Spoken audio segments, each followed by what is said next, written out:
सभी को मेरा जय हिंद जय भारत। मैं धीरज कुमार आज आपके साथ हाइट एंड डिस्टेंस यानी कि एप्लीकेशंस ऑफ ट्रिग्नोमेट्रिक के क्वेश्चन लेकर आया हूँ, जो कि बहुत ज़्यादा इम्पॉर्टेंट रोल प्ले करने वाले हैं आपके एग्ज़ाम के लिए। और ये कहीं ना कहीं आपको लॉन्ग क्वेश्चन में भी देखने को मिल जाएंगे और शॉर्ट में भी देखने को मिलेंगे, इसलिए इनको अच्छे से बेहतर से रेडी कर लीजिए। और ये आपके एग्ज़ाम में बिल्कुल आने वाले हैं, आपके नंबर यहीं से पक्के हो जाएंगे और आप अच्छे मार्क्स भी ला सकते हैं एग्ज़ाम में। और आप सभी को पता होगा कि आप लोगों के कल से एग्ज़ाम होने हैं 18 फरवरी 2026, यानी कि हिंदी आपका पहला एग्ज़ाम है। तो अच्छे से आप हिंदी आज पढ़ लीजिए। और आप सभी को अगर हिंदी में दिक्कत हो रही है तो आप मेरे दिए गए कॉन्टैक्ट नंबर पर SMS के ज़रिए कोई भी इंफॉर्मेशन प्राप्त कर सकते हैं व्हाट्सएप से, या फिर कॉल भी कर सकते हैं आप। आपको हिंदी में किसी भी टॉपिक पर अगर दिक्कत हो रही है, तो चाहे वो क्लास 10th हो चाहे वो 12th हो, सबके लिए मैं आपकी सेवा के लिए सदैव तत्पर हूँ। आप मुझे कुछ भी दे सकते हैं तो मैं आपको उसका बिल्कुल सल्यूशन दे दूँगा, चाहे फिजिक्स हो चाहे केमिस्ट्री हो, और मैथ भी दे सकता हूँ। और आपका हिंदी का कल एग्ज़ाम है, अच्छे से अच्छे प्रिपरेशन करिए और अच्छे से अच्छे नंबर लाइए, यही मेरी बेस्ट विशेष है आप लोगों को। और चलिए देखते हैं इन क्वेश्चनों को कैसे करते हैं। हाइट एंड डिस्टेंस के हैं ये एप्लीकेशंस ऑफ ट्रिग्नोमेट्रिक के। एक 6 मीटर ऊंचे खंबे की छाया पृथ्वी पर 2√3 मीटर लंबी है, तो सूर्य का उन्नयन कोण बताइए। एक होता है उन्नयन कोण, एक होता है अवनमन कोण। एक होता है उन्नयन कोण, एक होता है अवनमन कोण। जब उन्नयन कोण बनता है, यानी कि जैसे कि आप यहाँ पर खड़े हैं और आप एक मीनार को मान लो यहाँ पर टारगेट कर रहे हैं, तो इस जहाँ से आप टारगेट कर रहे हैं मीनार को, तो वो जो आँख के और मीनार की ऊंचाई के बीच में जो एंगल बन रहा है वो क्या कहलाएगा? उन्नयन कोण कहलाएगा। और अवनमन कोण क्या होगा? जो मीनार से तुम्हें टारगेट कर रहा होगा वो क्या होगा? अवनमन कोण हो जाएगा। बस यही होता है उन्नयन और अवनमन कोण। अगर आपने इस क्वेश्चन में डायग्राम बना लिया तो आपका ये क्वेश्चन यूं ही लग जाएगा। चलिए करते हैं। पहले क्या करेंगे, डायग्राम भी बनाएंगे। यहाँ लिखेंगे सॉल्यूशन। देखो आया भी ये क्वेश्चन 2019, 2020, 23, 25 हो सकता हो, 26 में भी रिपीट होने वाला हो, कुछ भी नहीं कोई कह सकता है ना। आएंगे क्वेश्चन यहीं से, सब अच्छे से अच्छी प्रिपरेशन करिए और एग्जाम को फोड़ के आइए, आप बचा के आइए। चलो करते हैं। एक 6 मीटर ऊंचा खंबा है भाई, एक 6 मीटर ऊंचा खंबा बना दिया। ये लो भाई, खंबा बन गया 6 मीटर ऊंचा। की छाया पृथ्वी पर 2√3 मीटर लंबी है। अब ये खंबा है तो इसकी परछाई ऐसे ही तो बनेगी, ऐसे बनेगी शेड हो ना। तो ये कितनी लंबी है? 2√3 मीटर लंबी है। तो सूर्य का उन्नयन कोण ये है, यहाँ पर सूर्य, ठीक, इसका उन्नयन कोण ये पूछ रहा है, यानी कि थीटा तुमसे पूछा है। इसे नाम दे दो A और B और C। अब यहां पर लिखेंगे माना मीनार की ऊंचाई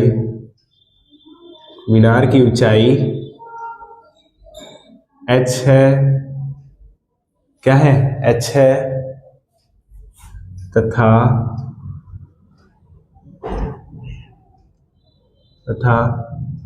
खंबा है, यहाँ पर तो खंबा लिख लीजिए आप, सॉरी मैंने देखा नहीं। माना खंबे की ऊंचाई, ठीक, तथा खंबे की छाया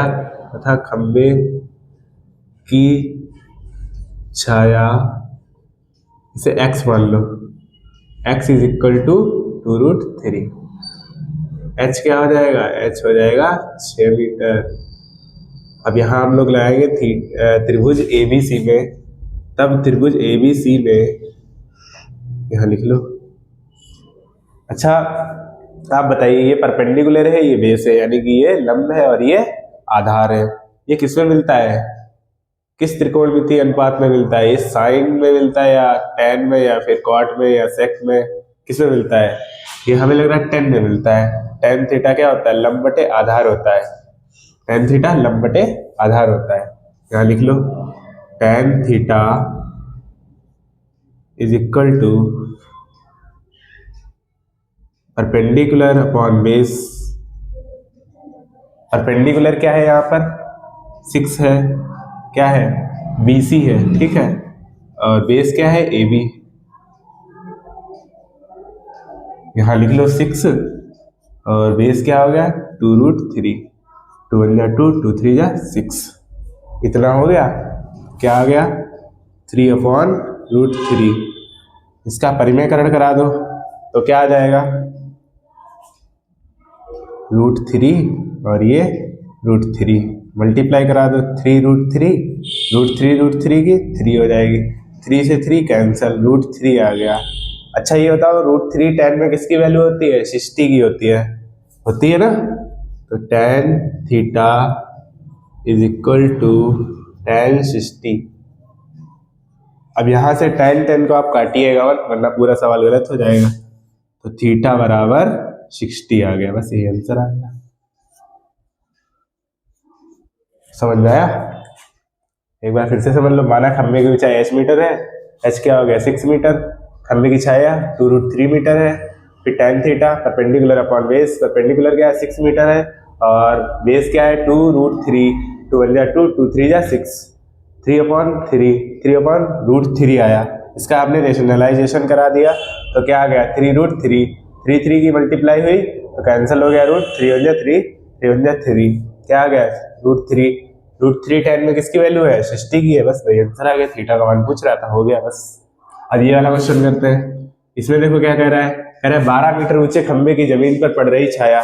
12 मीटर ऊंचा खंबा है, ये रहा 12 मीटर ऊंचा खंबा, पड़ रही जमीन पर छाया की लंबाई 4√3 मीटर है।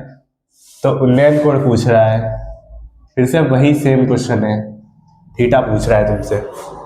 इसे A नाम दो, इसे B नाम दो, इसे C नाम दो। यहां लिख दो माना खंबे की ऊंचाई h है तथा खंबे की छाया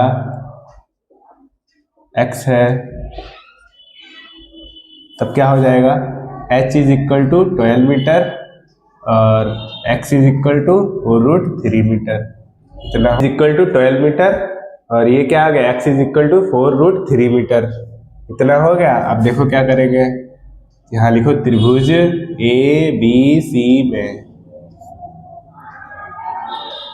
tan theta is equal to perpendicular upon base, perpendicular BC, base AB, BC क्या है 12 है, ये 4√3 है। काट दो 4 एकम 4, 4 3 12, कितना आ गया 3/√3, इतना हो गया। अब क्या करेंगे आगे, इसका परिमेयकरण करा दो फिर से, √3 क्या आ गया 3√3/3, 3 1 जा 3, 3 1 जा 3, √3 आया। अब फिर से ये tan में किसकी वैल्यू है 60 की है, तो tan theta is equal to tan 60, तो tan तो चले जाएंगे, ठीक है, कैंसल नहीं करना, थीटा इज इक्वल टू 60 आ गया, बस यही आंसर आ गया। यहाँ पर लिख सकते हो अतः सूर्य का उन्नयन कोण, अतः सूर्य का उन्नयन कोण 60 डिग्री है। यहाँ भी लिख दो अगर लिखना चाहो, अतः सूर्य का उन्नयन कोण 60 डिग्री है, अतः सूर्य का उन्नयन कोण 60 डिग्री है। समझ में आया?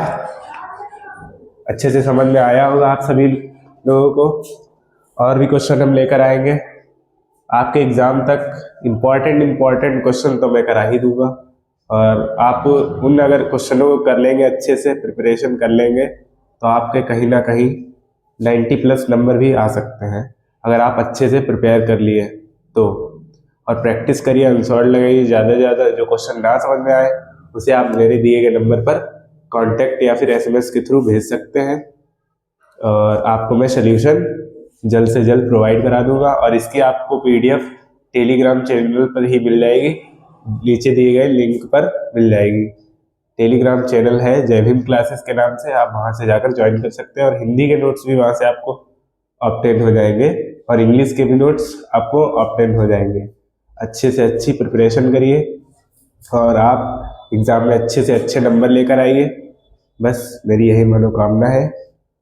और आप लोगों को अच्छे से समझ में आया होगा, अच्छे से तैयारी करिए। बस इसी के साथ सभी को मेरा जय भीम, जय भारत।